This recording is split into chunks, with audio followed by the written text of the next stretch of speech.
오늘 여러분과 함께 나누게 될 말씀의 주제는 하나님의 시간에 깨어있기라는 겁니다. 하나님의 시간에 깨어있자.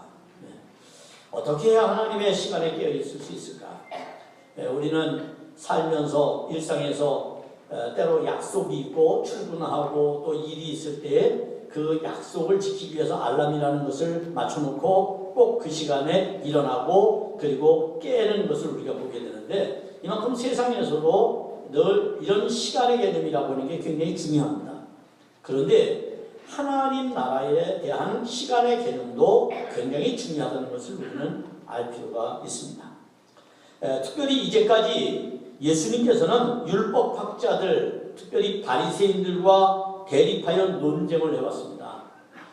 그러나 그들은 깨닫지 못했어요. 예수님이 아무리 그들에게 하나님 나라에서 설명해주고 그리스도인의 가치에 대해서 설명을 해줘도 그들은 깨닫지 못했습니다. 이런 그들을 보며 예수님께서는 화 있을진저라고 그들에게 화를 내십니다. 화가 있을 것이라는 것입니다.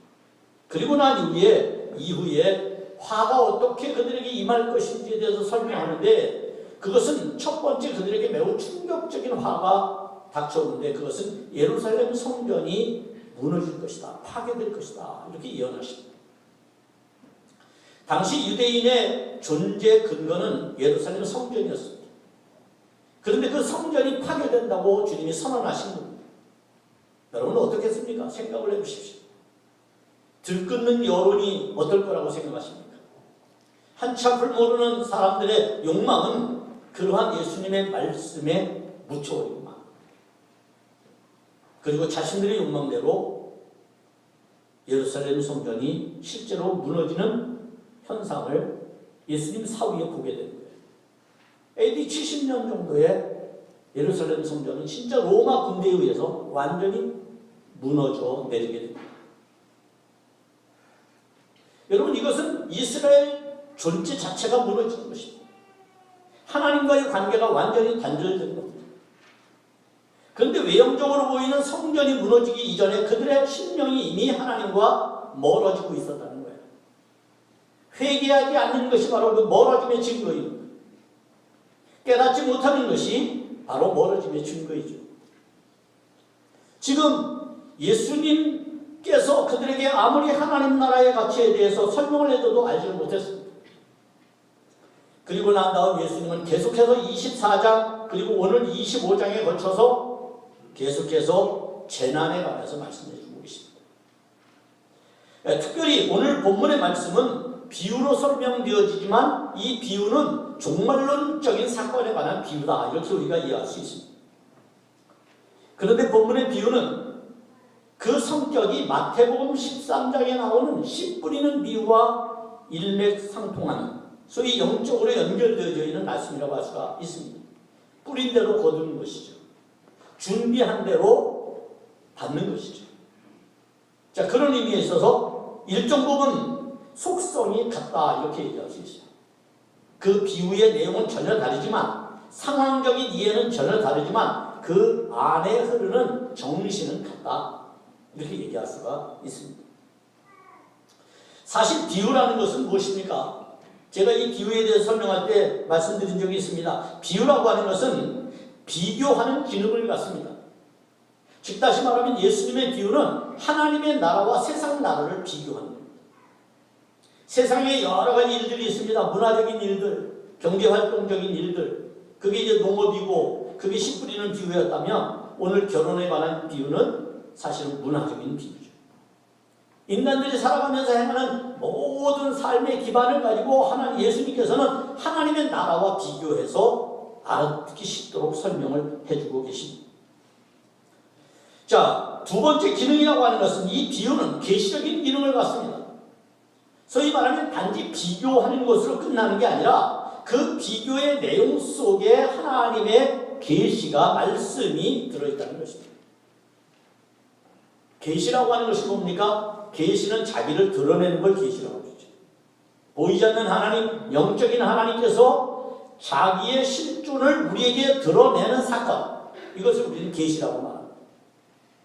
하나님께서 여러분에게 말씀도 해주시고 위로도 해주시고 격려도 해주시고 성령이 친히 여러분 가운데 함께 하셔서 여러분의 보호자가 되어주신 이 모든 것들은 사실은 하나님의 계시적 사건이라고 얘기할 수가 있습니다. 이런 계시가 그 속에 있는 것입니다. 그런데 우리는 어떻습니까? 이 비교하는 기능에만 머물러 있지 않았습니까? 단지 비교함으로써 그것에 대한 교훈을 얻는 데만 우리가 그동안 머물러 있었습니다. 그러다 보니 말씀의 형식주의자가 되고 말았어요. 말씀의 형식주의자라고 하는 얘기는 말씀의 껍데기만 가지고 있다는 얘기예요.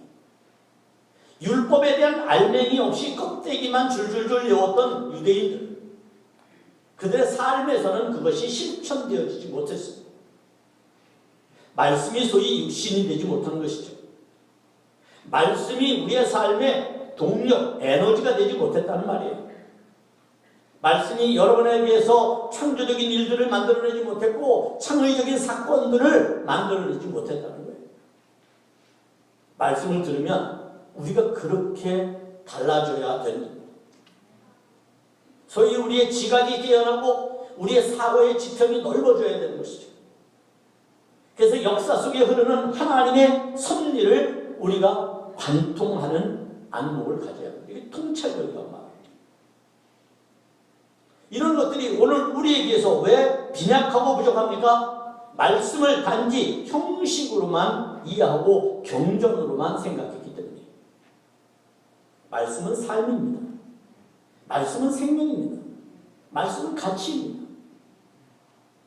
그래서 우리는 그 말씀을 삶으로 증명해내야 됩니다. 이게 믿음입니다. 하나님의 말씀을 여러분의 삶에서 증명하면서 살아가는 게 그리스도인입니다. 지난 한 주간 여러분이 어떻게 사셨는지를 돌아보시기를 바랍니다. 말씀을 기억이나 해보셨는지, 아니면 그 말씀대로 살고자 여러분 얼마나 각고의 노력을 기울여 보셨습니까? 오늘 이 비유는 그런 의미에 있어서 하나님의 나라에 대한 설명을 위해서 우리가 몇 가지 갖춰야 될 전제적 이해가 있습니다. 그것은 바로 뭐냐면 상상력을 동원해야 된다는 거예요. 비유라고 하는 것은 비교니까 상상력을 동원해야 되는 겁니다. 여러분, 우리가 과거에는 이제 지금처럼 그렇게 TV 시대가 아니었어요. 소위 말하면 이제 화면으로 송출돼서 나오는 시대가 아니었기 때문에 예전에는 라디오만 주로 들었어요. 라디오와 TV의 차이점이 뭔지 아세요? 라디오와 TV의 차이점은 라디오는 상상력을 증대시켜 주는데 TV는 그냥 그 현상으로 우리에게 직접 보여줌으로써 더 이상 생각하거나 상상하지 않게 만듭니다. 그래서 점점 상상력이 추락해버리고 마는 거예요. 그래서 예전에 그런 말 들어오셨어요? TV가 바보다. TV만 끌어안고 살면 바보가 되는 거예요. 요즘 말로 빌리면 유튜브만 끌어안고 살면 바보가 되는 거예요. 상상력이 없어지는 거예요. 이 비유라고 하는 것은 상상을 동원하지 않으면 그 속에 감추어진 핵심적인 감추어진 보물들을 발견하기 어렵습니다. 두 번째는 전통적인 견해에 도전하는 겁니다. 왜 세상의 일들을 하나님의 나라의 가치관과 비교할까요, 예수님이? 그것은 이 세상에 어그러지고 무질서하고 잘못되고 파괴적인 문화들의 하나님 나라가 생명적이고 창조적이고 그리고 생산적인 그런 하나님의 나라를 가지고 비유시킴으로써 기존의 질서에 도전을 하는 거죠. 그래서 여러분 성경을 볼 때마다 왜 바리새인들이 예수님의 말씀만 하면 그렇게 화를 냈을까요? 도전받으니까 그런 거예요. 자기들은 이것이 옳다고 살아왔는데 이게 아니라고 주님이 말씀하시니까, 하나님의 뜻은 그것이 아니라고 이야기하니까 거부감이 생기는 거예요. 자기들이 그동안 제일 잘하는 사람들, 제일 잘하는 사람들, 하나님의 말씀을 지키는 사람들이라고 평가하며 의시돼 왔는데 예수님으로부터 지적을 받기 시작하니까 자존심이 상하고 화가 나고, 그리고 우리의 기존의 질서, 우리의 기득권을 빼앗아가는 대상으로 예수님을 박해하고 핍박했던 것이죠. 여러분, 우리가 기존의 질서에, 기존의 전통적인 견해에 도전하는 것이 하나님 나라입니다. 따라서 우리는 하나님의 나라를 볼 때마다 늘 우리가 살아왔던 삶의 발자취와 하나님께서 요구하시는 것의 비교를 우리가 해야 될 필요가 있습니다. 그리고 점검해야 합니다. 그렇지 않으면 우리의 삶을 수정할 수가 없습니다. 바꿔낼 수가 없습니다. 소위 성경적으로 말하면 거듭날 수가 없게 됩니다. 따라서 본문의 말씀은 어느 때에 읽어보아도 매우 우리에게 유익을 주지만 그러나 때로 두렵고 무서운 말씀이 아닐 수 없습니다. 이 본문의 이야기는 굉장히 재미있는 스토리를 가지고 있는 거야. 잔치 아닙니까? 잔치. 잔치는 축제 아닙니까? 파티 아닙니까? 잔치죠. 즐기는 거죠. 그런데 그 속에 종말에 관한 하나님의 심판이 감춰져 있다. 그래서 이 말씀을 주의 깊게 들으면 두렵고 무서운 말씀이 아닐 수 없습니다. 소위 현실에 안주하며 살아가기를 원하는 우리들에게 임박한 하나님의 심판이 어떻게 나타나고 있는지를 경고해주는 말씀입니다. 경고해주는 말씀. 너 그렇게 계속 정신 안 차리고 있으면 큰일 난다. 큰일 난다. 이렇게 가르쳐주고 있는 말씀입니다. 그런 의미에서 본문의 또 다른 기능은 이따금 신앙의 회의가 생기거나 신앙생활이 나태해질 때에 읽어볼 만한 말씀이다. 이렇게 얘기할 수 있어요. 여러분이 지금과 같은 언택트 코로나 시대에 우리가 함께 눈으로 보고 그리고 손으로 만지고 함께 공동체 의식을 갖는 이런 상황들이 잘 이루어지지 않는 이때에 여러분들이 이 본문의 말씀을 주의 깊게 읽어볼 필요가 있다는 거예요. 또 하나 중요한 사실은 우리가 교회 절기를 지금 우리가 쫓아서 가고 있습니다. 이제 다음 돌아오는 주에는 추수감사주일이고요. 그리고 추수감사주일이 끝나면 왕국절이 시작됩니다. 왕국절이 도래하면 우리가 하나님 예수 그리스도를 왕으로 모셔드리기 위한 우리의 마음의 준비를 하는 대림절이 찾아옵니다. 대림절이 지나면 뭐가 옵니까? 성탄절이 옵니다. 성탄절. 그래서 굉장히 중요한 거죠. 절기상으로 보면 이 왕국절부터 사실 기독교 영성은 새해를 맞는 것이다. 이렇게 보시면 돼요. 우리는 지금 태양력을 가지고 있지만 지금 우리는 연말을 사는 겁니다. 영적으로는. 그래서 지금 이 설교가 그렇게 종점을 향해서 가고 있는 거예요. 여지껏 여러분들이 제 설교를 들어왔던 모든 패턴이 지금 하나님의 사이클, 영적인 사이클을 쫓아서 지금 가는 건데 이 영적인 사이클이 어디를 향해 가느냐면 예수 그리스도의 다시 오심, 재림 그 사건을 향해 간다는 거예요. 그래서 크리스마스도 이제는 재해석되어야 됩니다. 단지 2000년 전에 이 땅에 오신 예수님을 기념하는 날이 아니라 우리에게 다시 오실 재림 예수를 기다리는 날로 삼아야 돼요. 그게 우리의 영적인 각성이 일어나는 변화의 시점이다. 이렇게 얘기할 수 있습니다. 이런 변화된 사건들이 우리 안에서 나타나야 됩니다. 그래서 오늘의 말씀이 정말 영적 이야기가 되는 겁니다. 준비하라는 거죠. 깨어있으라는 거죠. 정신을 차리라는 것이죠. 여러분, 따라서 우리가 영적인 긴장감과 마음의 새로운 경각심을 갖는데 아주 유익을 주는 것이 이 말씀이에요. 영적인 경각심, 긴장감. 영적으로 나태해졌던 사람들, 게을렀던 사람들이 긴장감을 갖게 만들고 마음의 새로운 경각심을 일으키는 것이 바로 본문의 말씀입니다. 이게 열 신부의 비유의 의도와 동기는 그런 의미에 있어서 회개하지 않은 사람들에 대한 경고입니다. 회개하지 않는 것, 하나님께 돌아오지 않는 것, 하나님 예수를 영접하지 않는 사람들, 그들에 대한 경고라고 얘기할 수가 있습니다. 그리고 그 과정은 세상이 끝날 즈음에 이루어질 배경을 가지고 혹독한 하나님의 심판을 예고하고 있습니다. 언제나 마지막은 두 부류로 갈라지게 되어 있습니다. 항상 여러분의 인생도 마지막은 갈라지는 겁니다. 여러분, 이 두 가지의 갈림길이 무엇입니까? 하나는 구원받는 사람이고 하나는 구원받지 못하는 사람입니다. 하나는 영원한 축복을 형벌을 받게 되는 사람입니다. 또 다른 사람들은 무엇입니까? 영원한 기쁨을 얻는 사람들인 반면에 다른 쪽은 영원한 슬픔을 갖게 되는 것이죠. 오늘 본문에는 이 두 그룹이 분명하게 구분되어집니다. 좀 더 구체적으로 말하면 위선자와 불신앙의 사람들에 대한 경고라고도 얘기할 수 있습니다. 회개하지 않고 그럴듯한 위선을 가지고 살아가는 사람. 나의 삶의 그리스도인 된 삶의 모습보다는 종교인으로 살아가는 우리의 모습. 그래서 정작 우리에게 믿음의 열매는 없고 믿음의 형식만 남아있는 것. 이런 것들에 대해서 주님이 지금 경고를 주고 있다는 거예요. 신앙생활이 하나님 앞에서 진실해야 되는데 진실하지 못한 것이죠. 그래서 우리의 삶에는 늘 불행이 뒤따라 오고 맙니다.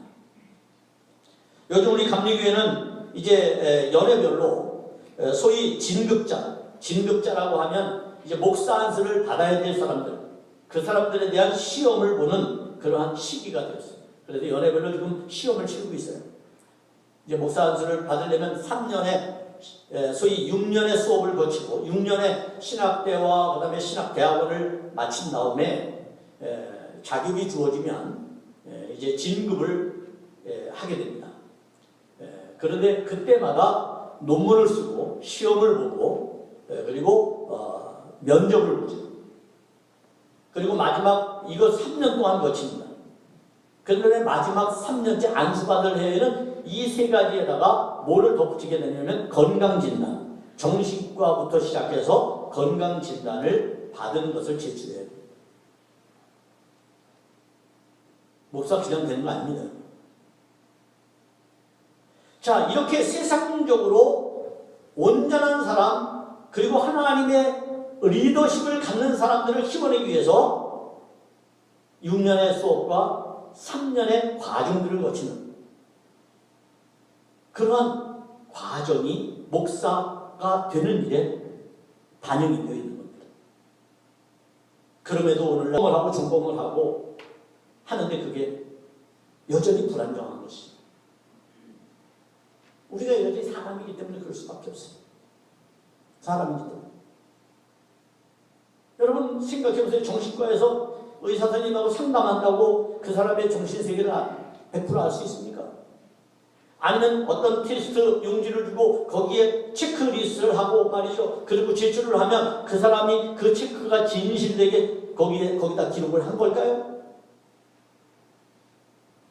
그렇지가 않죠. 그렇기 때문에 그것이 100% 맞는다고 얘기할 수는 없습니다. 그러나 사람이 할 수 있는 제도는 그것밖에 안 되는 거예요. 그런 의미에 있어서 시험지를 받아든 수험생은 긴장감이 최고조에 달하는 겁니다. 긴장감. 시험지를 받기 전보다도 훨씬 더 높은 긴장감이 그에게 찾아오게 되는 거죠. 그럼에도 그는 시험지에 답을 해야 합니다. 이건 필연적인 겁니다. 아마 성실하게 공부를 했다면 진실되게 기록할 것입니다. 그러나 불성실하게 게으름을 피우며 시험 공부를 하지 않았다면 그는 불행한 결과를 맞이할 수밖에 없습니다. 이것이 세상의 원리죠. 여러분 우리의 신앙생활이 왜 조심스러운지 아십니까? 우리는 아직 시험지를 받아보지도 않았기 때문이에요. 시험지를 다 푼 사람처럼 편안하고 그리고 자기 마음대로 하고 여러분 수능고사 끝나는 날 보십시오. 밤 되면 무슨 일이 벌어질 까 있다. 무장해제죠. 무장해제. 내 세상이죠. 그런 사람들처럼 그런 학생들처럼 우리의 신앙이 그렇게 돼서는 안 된다는 거예요. 신앙생활이 그래서 조심스러운 거예요. 다 이룬 것이 아니기 때문에 우리는 겨우 시험지를 받아보기 위해서 이 자리에 있는 겁니다. 시험지를 받아보기 위해서. 그리고 여전히 우리는 수험생이 공부를 하듯 우리는 그 시험에 정답을 쓰기 위해서 우리는 끊임없이 은혜를 구하고 그리고 하나님의 말씀을 묵상하고 그리고 주의 말씀에 귀를 기울이는 기도하는 그런 삶들을 우리가 살아가고 있는 것이죠. 예수님께서는 따라서 위선을 조심하라고 경고하는 겁니다. 우리가 지난 시간에 배웠지 않습니까? 바리새인들의 위선을 조심하라. 여러분. 왜냐하면 겉사람으로는 다 갖춰질 것 같습니다. 겉사람으로서는 잘하는 것 같습니다. 그런데 속사람이 변하지 않았습니다. 이건 참 더디게 변합니다. 속사람이 변하는 거죠. 그래서 조심해야 됩니다. 다 된 줄 알면 넘어질까 조심하라. 선줄로 생각하면. 이것이 성경이 주는 경고의 말씀입니다. 여러분, 믿음이 요구하는 게 뭡니까? 열매입니다. 믿음을 가졌다고 하는 우리 그리스도인들에게 하나님이 요구하는 게 뭘까요? 그게 인격입니다. 사랑입니다. 주님의 복음적인 삶을 살아가는 것이죠. 자, 이런 의미들로 우리가 조심스럽게 본문을 접근해 가보면 이 본문은 우리에게 이목을 끄는 그러한 몇 가지의 중요한 것들을 발견할 수 있어요. 여러분, 예수님께서 수많은 상황적 이해들이 하필이면 왜 이 대목에서 결혼이라고 하는 문화를 가지고 와서 설명을 하고 있을까요? 여기 재밌는 현상들이 있다고 하는 것을 우리가 알 수가 있습니다. 이제 여러분의 상상력을 한번 펼쳐보시기를 바랍니다. 자, 지금의 결혼의 상황이 어떻습니까? 여러분, 신랑은 하나에다가 신부는 10명입니다. 이해가 되십니까? 그뿐만 아니죠. 여러분, 합동결혼식이라고 하는 것처럼 우르르 몰려 남아 있습니다. 신부들이. 아마 이렇게도 상상할 수 있을 겁니다. 신랑은 한 분이고 신부는 하나인데 나머지는 신부 주위에 나머지는 들러리다. 이렇게 우리가 상상할 수가 있을 겁니다. 그러나 우리가 분명히 한 가지를 기억해야 하는 것은 이 본문에서 말씀하고 있는 신랑은 예수님이고 신부는 우리들이라는 것을 기억할 필요가 있습니다. 이걸 잊지 말아요. 그리고 이제부터 이 결혼이 우리에게 어떤 상상력으로 이끌어가는지를 우리가 한번 꼼꼼히 따져볼 필요가 있죠. 그 첫째는 저도 옛날에 시골에 살았습니다만 참 노는 게 얼마나 신났어요. 세상에 제일 재밌는 게 노는 거잖아요. 정신 때를 모르고 놀잖아요. 그런데 마을이 이렇게 있으면 재밌는 현상이 하나 나타납니다. 저녁 때가 되면 군불이 이렇게 불이 연기가 올라가죠. 집집마다 밥한다는 증거거든요. 그런데도 아이들은 정신없어요. 노느라. 그러면 저 집에서 밥이 다 되면 엄마가 부르는 소리가 쩌랑쩌랑 울리기 시작합니다. 이 집에서 울리면 저 집에서 울리고 저 집에서 울리면 그 집에서 울리고 온 동네가 때가 되면 애들을 부르는 소리에 아주 그냥 잔치가 한바탕 벌어질 것만 같은 그런 상황들이 펼쳐지게 되죠. 자, 저녁에 결혼이 시작된다고 하는 것은 이건 굉장히 위기적인 상황입니다. 우리가 활동을 자연스럽게 할 수 있는 데가 낮인가요? 저녁인가요? 낮이죠. 물론 뭐 세대에 따라 틀릴 겁니다. 젊은 세대는 밤이 내 세상이다. 그리고 화나니까 말이죠. 엄밀히 말하면 기본적으로 우리가 생체 리듬상 또 환경적으로 볼 때 저녁이라고 하는 것은 안식에 들어갈 준비를 하는 것이고 쉼을 요구하는 게 저녁이에요. 근데 그 시간에 결혼이 시작돼요. 물론 우리가 그동안 일반적으로 들어왔던 이야기는 거긴 중동 땅이기 때문에 더워서 한낮에는 결혼 못해. 그래서 저녁에 그건 인간들이 이제 만드는 문화적인 하나의 컨텐츠죠. 왜? 경험적으로 온 것이니까. 경험적으로 온 것입니다. 그렇지만 우리가 여기서 영적으로 이 말씀을 봐야 돼요. 단지 육체적으로 그런 환경적인 요인들을 볼 것이 아니라 영적으로 이것이 얼마나 우리에게 깊은 감명을 주는지를 생각해 볼 필요가 있습니다. 본래 밤이라는 시간은 안식과 쉼이 있습니다. 그리고 그것이 절대적으로 필요한 것입니다. 밤에 잠 잘 못 자면 낮에 헤매는 거예요. 낮에. 정신 차리기 힘든 겁니다. 졸음운전 얼마나 무섭습니까? 대부분의 교통사고가 거의 졸음운전입니다. 근래 와서는 졸음 쉼터를 우리도 굉장히 많이 해놨잖아요. 사실 선진국에서 이거 오래전에 있었어요. 쉬어가는 것이 안전한 것이다. 그래서 밤에는 쉼이 필요한 시간인 거예요. 왜? 인생을 안전하게 살아가려면, 건강하게 살아가려면 그렇게 살아야 되는 것입니다. 그러나 한번 생각해 보십시오. 어둠이 깔리게 되면 어떤 일들이 벌어집니까? 두렵기 시작합니다.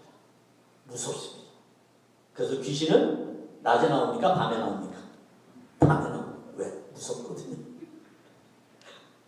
두렵거든요. 당연히 밤에 나오죠. 낮에 대낮같이 훤한데 누가 나와요? 안 무서운데. 근데 귀신이 딱 나타나면 좀 무서워야 되잖아요, 사람이. 안 무서워. 그래 나올 수가 없지. 재밌는 겁니다, 여러분. 밤에는요, 그것뿐만 아니에요. 밤에는 악한 범죄가 시작되는 겁니다. 악한 범죄. 악한 일들, 죄가 많아지는 것이죠. 감출 수 있으니까 자기가. 드러내지 않아도 되니까. 이게 밤에 이루어지는 일들입니다.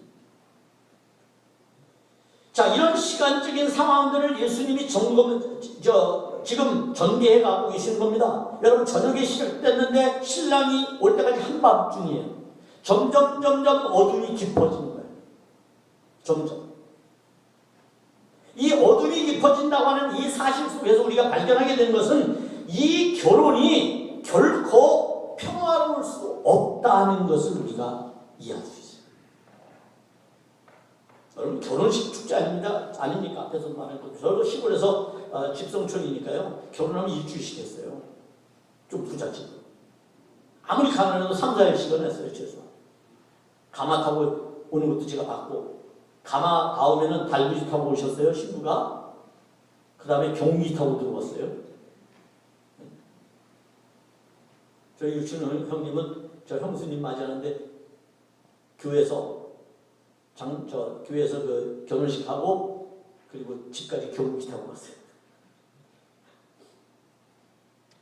여러분, 그런 문화였어요. 그런데 결혼식이 있으면 온 동네 잔치예요.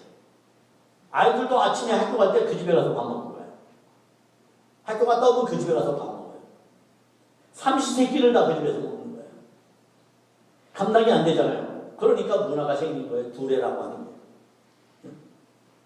그래서 갈 때는 품앗이 하듯이 어떻게 합니까? 부조를 하게 되죠. 어떤 집은 떡을 해오는지 고기를 사오는지 그것 다음에 김치를 해오고 반찬을 해오고 막걸리를 받아오고 그런 거잖아요. 우리가 시골 전통적인 문화가 그런 거예요.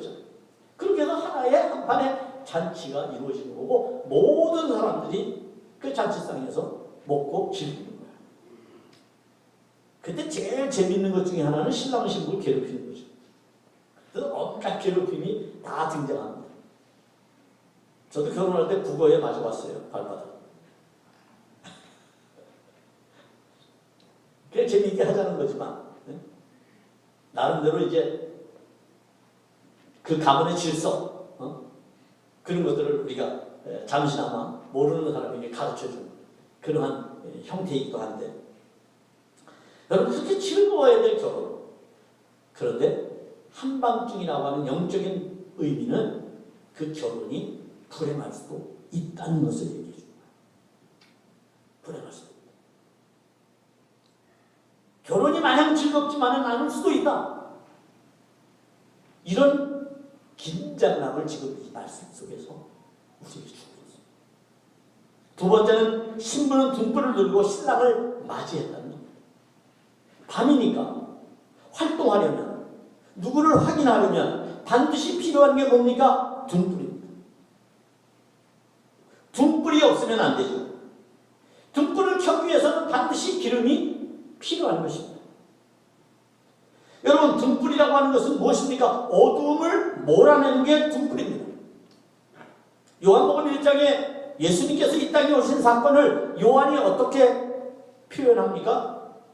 빛이 세상에 왔다고 말합니다. 빛이 어두움에 비쳤다고 말합니다. 빛은 어둠에만 비칩니다. 밝을 때는 빛을 비칠 이유가 없습니다.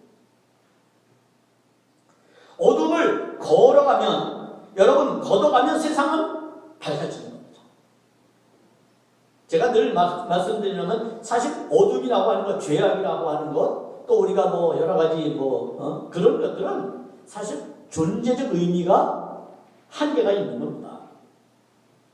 있기는 있지만 실체가 없는 것과 같은 겁니다. 왜? 빛이 오면 다 사라져버리기 때문에.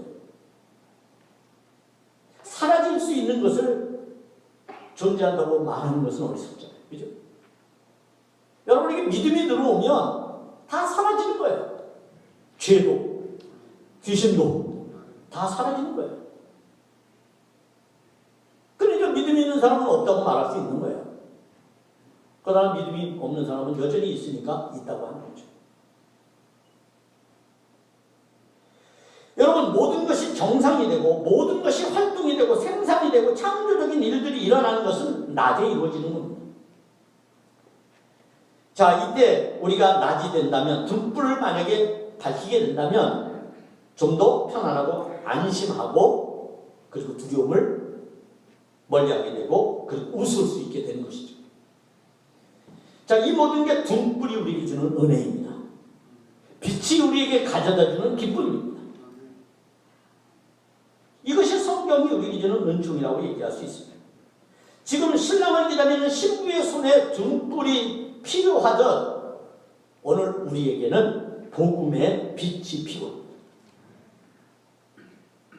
이 시대를 밝혀줄 하나님의 말씀의 빛이 필요하다는 것입니다.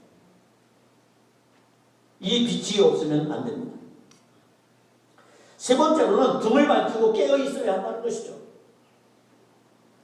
여러분, 등만 밝히고 있다고 신랑을 맞이할 수 있는 건 아닙니다.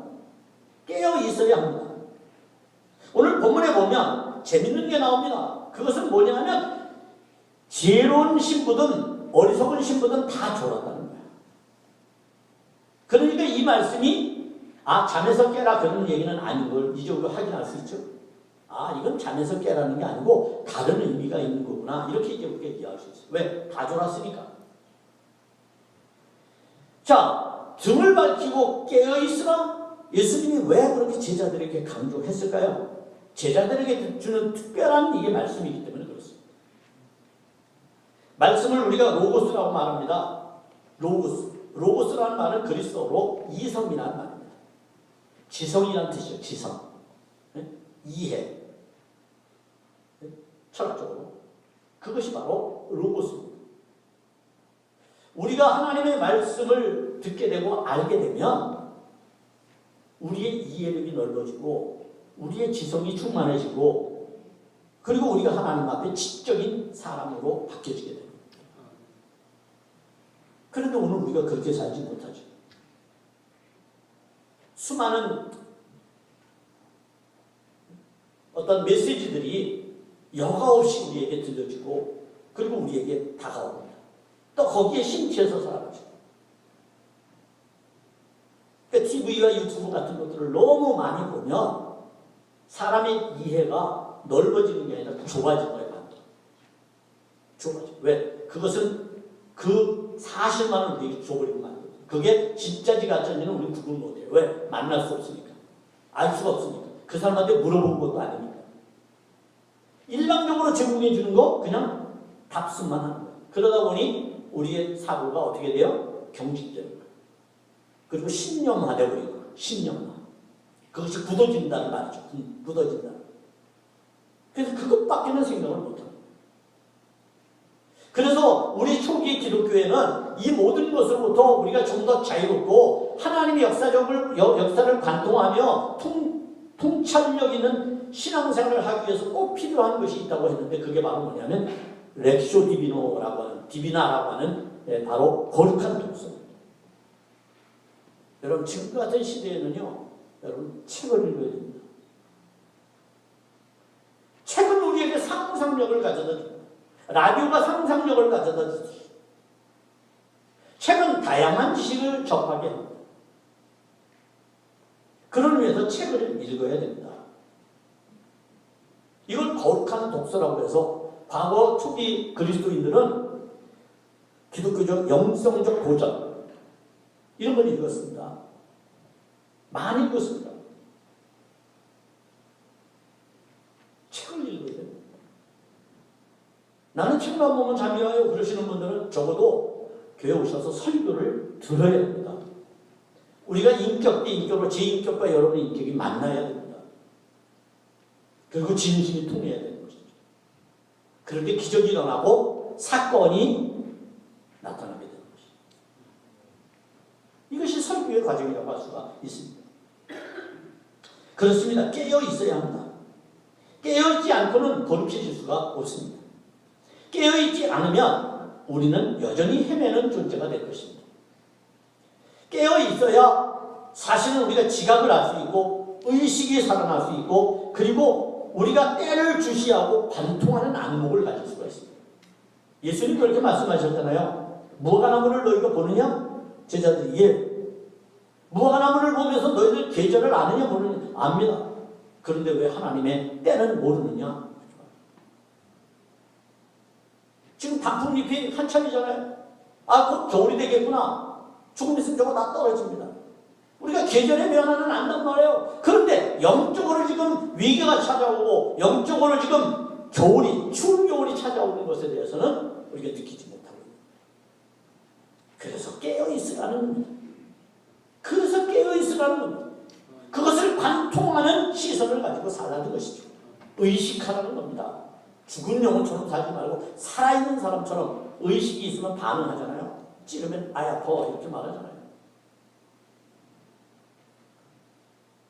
여러분, 이런 삶을 통해서 예수님은 지금 제자들에게 준비하라고 말합니다. 준비되지 않는 자가 맞닥뜨릴 삶의 종말은 비극적일 수밖에 없기 때문에. 그래서 예수님은 오늘 반드시 신랑이 온 것만 합시다. 그러나 언제 올지 아무도 모르니까 우리는 항상 긴장하고 깨어서 그때를 맞이해야 된다. 이것이 본문이 우리에게는 말씀입니다. 그런 의미에 있어서 우리가 두 가지 사실만 다시 한번 점검을 한다면, 여러분, 등에게 반드시 필요한 이 기름은 무엇일까요? 그동안 저도 그렇게 설교 들어왔고 또 그렇게 생각을 해봤습니다만, 기름이라는 게 우리가 말씀을 듣는 거고 또 기도하는 거고 봉사하는 거고 찬송하는 거고, 이런 은혜의 수단들을 우리가 대부분 다 그렇게 들어왔어요. 정말 제가 그럴까 그리고 많은 주석들을 찾아봤습니다. 거기에 이런 글이 있었습니다. 기름이란 신실하고 능동적이며 순종하는 제자의 도리이다. 지금 누구에게 말하는 겁니까? 제자들에게 말하는 겁니다. 예수님이 그 제자들에게 가르치는 거예요.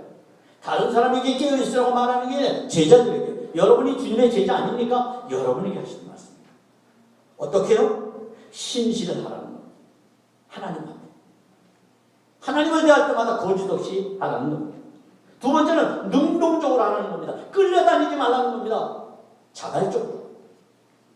성령이 나에게 와서 감동을 주는 대로 그렇게 하라는 거예요. 세 번째는 순종하는 태도죠. 제자들이 하나님의 말씀에 순종해서 복음적인 사역을 감당하고 그렇게 하기를 원하는 것이죠. 그렇습니다. 이와 같은 일이 우리 안에서 일어나야 우리는 말이지 않는 기름. 여러분 생각해보세요. 이것이야말로 나누지 못하는 거 아닙니까? 우리가 지혜로운 예수님의 말씀을 그동안 우리가 많이 들었습니다만 생각을 해보십시오. 아니 기름을 준비했어요. 근데 때가 됐어요. 나눠줘야 될 거 아닙니까? 오히려 제가 볼 때는 책망받을 사람이 이 슬기롭다는 다섯철이에요. 다섯 신부예요. 예수님은 나눠주고 사랑하고 배려하라고 말하잖아요. 그런데 줬어요, 안 줬어요? 기름 안 줬단 말이에요. 그러면 정말 이 사람들을 악하다고 말해야 되는데 슬기롭다고 말한단 말이에요. 그 이유가 뭘까? 곰곰이 생각을 해보니 그 이유는 이건 나눌 수 없는 거라는 거예요. 이건 나눠줄 수가 없는 거예요. 왜? 여러분, 우리의 안에 있는 가치는요, 이게 나눠주기 어려운 거예요. 물질은 나눌 수 있어요. 여러분, 힘들면 좀 가서 도와줄 수도 있어요. 그런데 여러분 안에 있는 거짓되지 않은 신실함과 능동적인 태도와 순종하는 마음을 나눌 수가 없어요. 이건 나만이 할 수 있는 거예요. 그걸 하라는 겁니다. 그걸 가지고 살아가는 겁니다. 두 번째는 깨어있으라고 그랬어요. 깨어있으라는 말이 헬라어로 그레 고레오 이렇게 말합니다. 그레 고레오. 이 그레 고레오라고 하는 말은 어떤 뜻이냐면 이런 뜻이에요. 정신을 차리고 경계하여 주의를 기울이라. 경계하고 정신을 차리고 경계의 사방을 둘러봐요. 그리고 주의를 기울여요. 세심한 소리에도 주의를 기울여요. 왜요? 여러분, 우리의 영혼을 지키는 파수꾼은요, 그렇게 깨어있는 겁니다. 여러분의 영혼이 도적질 맞지 않도록 세상의 바람 때문에, 세상의 분위기 때문에 영혼이 빼앗기지 않도록 여러분 그렇게 살라는 겁니다. 바이러스가 온통 위기를 갖다 주어도 우리의 안에서는 정신을 차리고 경계하여 주의를 기울이면 하나님께서 우리에게 인도해 주실 줄 믿습니다. 이런 믿음의 지혜를 가져야 합니다. 세상이 어둡습니까? 밤이 깊었습니까? 죄악이 관영합니까? 그래서 여러분의 입에서 이 세상 말세야, 종말이야 이렇게 이야기하십니까? 그렇다면 더더욱 우리는 이 두 가지, 기름과 깨어있음에 우리가 능동적으로 대처해야 될 필요가 있습니다. 그렇게 할 때 여러분의 신앙을 지킬 뿐만 아니라 하나님의 나라를 얻고 예수 그리스도를 맞이하는 그런 놀라운 축복이 있게 될 것입니다. 그런 은혜가 있기를 주님의 이름으로 축복합니다. 기도하겠습니다. 하나님 감사합니다. 주신 하나님의 말씀이 저희들의 삶에 변화를 일으키게 도와주옵소서. 하나님, 예수 그리스도가 우리에게 찾아오실 그때를 알지는 못하지만 확실히 온다는 믿음에 근거하여 우리가 깨어있게 하시고 기름을 준비하고 축복해 주옵소서. 예수님의 이름으로 기도하옵나이다. 아멘.